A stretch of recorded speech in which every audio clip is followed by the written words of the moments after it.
بسم اللہ الرحمن الرحیم۔ حضرت انس بیان کرتے ہیں کہ رسول اللہ صلی اللہ علیہ وآلہ وسلم کے دور میں دو بھائی تھے۔ ان میں سے ایک نبی صلی اللہ علیہ وآلہ وسلم کی خدمت میں حاضر ہوتا تھا، جبکہ دوسرا کاروبار کیا کرتا تھا۔ کاروبار کرنے والے نے اپنے بھائی کی نبی صلی اللہ علیہ وآلہ وسلم سے شکایت کی تو آپ صلی اللہ علیہ وآلہ وسلم نے فرمایا، شاید کہ تمہیں اسی وجہ سے رزق دیا جاتا ہے۔ اللہ تعالیٰ نے رزق کے 16 دروازے مقرر کیے ہیں اور اس کی چابیاں بھی بنائی ہیں۔ جس نے یہ چابیاں حاصل کر لیں وہ کبھی تنگ دست نہیں رہے گا۔ پہلا دروازہ نماز ہے۔ جو لوگ نماز نہیں پڑھتے ان کے رزق سے برکت اٹھا دی جاتی ہے۔ وہ پیسہ ہونے کے باوجود بھی پریشان رہتے ہیں۔ رسول اللہ صلی اللہ علیہ وآلہ وسلم نے فرمایا، جس کی نماز اثر جاتی رہی گویا اس کا گھر بار اور مال لٹ گیا۔ دوسرا دروازہ استغفار ہے۔ جو انسان زیادہ سے زیادہ استغفار کرتا ہے، توبہ کرتا ہے، اس کے رزق میں اضافہ ہو جاتا ہے۔ حضرت عبداللہ بن عباس روایت کرتے ہیں کہ رسول اللہ صلی اللہ علیہ وآلہ وسلم نے فرمایا، جس نے استغفار کو اپنے اوپر لازم کر لیا تو اللہ تعالیٰ اسے ہر غم اور تکلیف سے نجات دے گا اور ہر تنگی سے نکلنے کا راستہ پیدا فرما دے گا۔ اسے ایسی جگہ سے رزق عطا فرمائے گا جہاں سے اس سے وہم و گمان بھی نہ ہوگا۔ تیسرا دروازہ صدقہ ہے۔ اللہ نے فرمایا کہ تم اللہ کی راہ میں جو خرچ کرو گے اللہ اس کا بدلہ دے کر رہے گا۔ انسان جتنا دوسروں پر خرچ کرے گا اللہ اسے 10 گنا بڑھا کر دے گا۔ حضرت ابو ہریرہ روایت کرتے ہیں کہ نبی اکرم صلی اللہ علیہ وآلہ وسلم نے حضرت بلال سے فرمایا، اے بلال خرچ کرو اور عرش والے سے افلاس کا خوف نہ کرو۔ چوتھا دروازہ تقوی اختیار کرنا ہے۔ جو لوگ گناہوں سے دور رہتے ہیں اللہ ان کے لیے آسمان سے رزق کے دروازے کھول دیتا ہے۔ پانچواں دروازہ کثرت سے نفلی عبادت ہے۔ جو لوگ زیادہ سے زیادہ عبادت کرتے ہیں اللہ ان پر تنگ دستی کے دروازے بند کر دیتے ہیں۔ اللہ کہتا ہے، اگر تو عبادت میں کثرت نہیں کرے گا تو میں تجھے دنیا کے کاموں میں الجھا دوں گا۔ لوگ سنتوں اور فرض پر ہی توجہ دیتے ہیں، نفل چھوڑ دیتے ہیں، جس سے رزق کی کمی ہو جاتی ہے۔ چھٹا دروازہ حج اور عمرہ کی کثرت کرنا۔ حضرت عبداللہ بن مسعود روایت کرتے ہیں کہ رسول اللہ صلی اللہ علیہ وآلہ وسلم پے در پے فرمایا کہ عمرہ کرو، کیونکہ یہ فقر اور گناہوں کو اس طرح دور کر دیتے ہیں جس طرح لوہے، سونے اور چاندی کے میل کچیل کو دور کر دیتی ہے۔ اور حج مبرور یعنی حج مقبول کا بدلہ صرف جنت ہے۔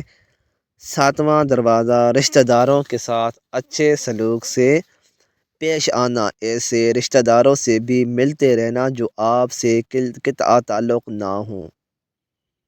آٹھواں دروازہ کمزوروں کے ساتھ صلہ رحمی کرنا ہے۔ غریبوں کے غم بانٹنا، مشکل میں کام آنا اللہ کو بہت پسند ہے۔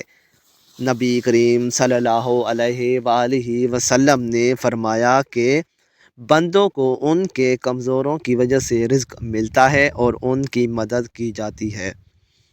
حضرت ابو درداء سے روایت ہے کہ رسول اللہ صلی اللہ علیہ وآلہ وسلم نے فرمایا کہ تم لوگ میری رضا اپنے کمزوروں کے اندر تلاش کرو، کیونکہ تمہیں کمزوروں کی وجہ سے رزق ملتا ہے اور تمہاری مدد کی جاتی ہے۔ نواں دروازہ اللہ پر توکل ہے۔ جو شخص یہ یقین رکھے گا کہ اللہ دے گا تو اسے اللہ ضرور دے گا، اور جو شک کرے گا وہ پریشان ہی رہے گا۔ حضرت عمر ابن الخطاب نے فرمایا کہ رسول اللہ صلی اللہ علیہ وآلہ وسلم نے ارشاد فرمایا، اگر تم حسن و خوبی کے ساتھ اللہ پر توکل کرو تو تمہیں اس طرح رزق دیا جائے گا جس طرح پرندوں کو رزق دیا جاتا ہے، تو اٹھا لو اور جو کچھ اس میں لگا ہو اس کو پوچھ ڈالو اور پھر اس کو کھا لو اور نہ چھوڑو، اس کو شیطان کے لیے ہے۔ فرمایا جو کھانا کھاتے وقت دسترخوان سے گری ہوئی یہ چیزیں کھا لے ہمیشہ رزق کی فراخی میں رہتا ہے۔ 13واں دروازہ ہر وقت باوضو رہنا ہے۔ جو شخص ہر وقت نیک نیتی کے ساتھ باوضو رہے تو اس کے رزق میں کمی نہیں ہوتی۔ 14واں دروازہ چاشت کی نماز پڑھنا ہے جس سے رزق بڑھتا ہے۔ حدیث میں ہے کہ چاشت کی نماز رزق کو کھینچتی ہے اور تنگ دستی کو دور بھگاتی ہے۔ 15واں دروازہ روزانہ سورہ واقعہ پڑھنا، اس سے رزق بہت بڑھتا ہے۔ 16واں دروازہ ہے اللہ سے دعا مانگنا۔ جو شخص جتنا صدقے دل سے اللہ سے مانگتا ہے اللہ اس کو بہت دیتا ہے۔ رسول اللہ صلی اللہ علیہ وآلہ وسلم نے ارشاد فرمایا کہ لا حول ولا قوت الا باللہ 99 بیماریوں کی دوا ہے جن میں سے کم درجہ کی بیماری فقر و غم ہے۔ اگر لا حول ولا قوت الا باللہ کے ساتھ لا ملجا ولا منجا من اللہ اللہ الیہ پڑھ لے تو اللہ تعالیٰ اس سے 70 بلائیں دور فرمائیں گے، جن میں سے سب سے کم درجہ کی بلا فقر ہے۔ حضرت عائشہ رضی اللہ تعالیٰ عنہ سے روایت ہے کہ سورہ النصر کے نزول کے بعد نبی کریم صلی اللہ علیہ وآلہ وسلم اپنی ہر نماز میں سبحانک اللہم و بحمدک اللہم اغفر لی پڑھا کرتے تھے، اور قرآن پر عمل کرتے ہوئے اپنے رکوع اور سجود میں کثرت سے سبحانک اللہم و بحمدک اللہم اغفر لی پڑھتے تھے۔ نبی کریم صلی اللہ علیہ وآلہ وسلم نے صرف اسی پر اکتفا نہیں کیا بلکہ کثرت کے ساتھ اللہ تعالیٰ سے استغفار کرتے تھے۔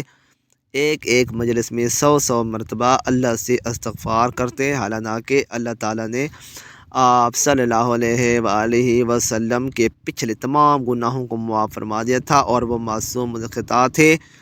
حضرت عبداللہ بن عمر فرماتے ہیں کہ میں نے نبی صلی اللہ علیہ وآلہ وسلم کو ایک ہی مجلس میں 100 مرتبہ استغفر اللہ الذی لا الہ الا هو الحی القیوم واتوب الیہ کہتے ہوئے سنا۔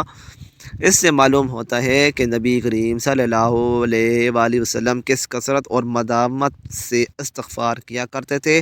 حضرت عائشہ رضی اللہ تعالیٰ عنہ سے روایت ہے کہ جب نبی کریم صلی اللہ علیہ وآلہ وسلم کے وصال کا وقت قریب آیا تو آپ صلی اللہ علیہ وآلہ وسلم نے اپنی کمر سے ٹیک لگائی ہوئی تھی اور یہ کہہ رہے تھے اللہم اغفر لی ورحمنی والحقنی بالرفیق الاعلیٰ۔ مزید اچھی ویڈیوز کے لیے چینل کو سبسکرائب کریں، اس ویڈیو کو لائک اور شیئر کرنا نہ بھولیں۔ شکریہ۔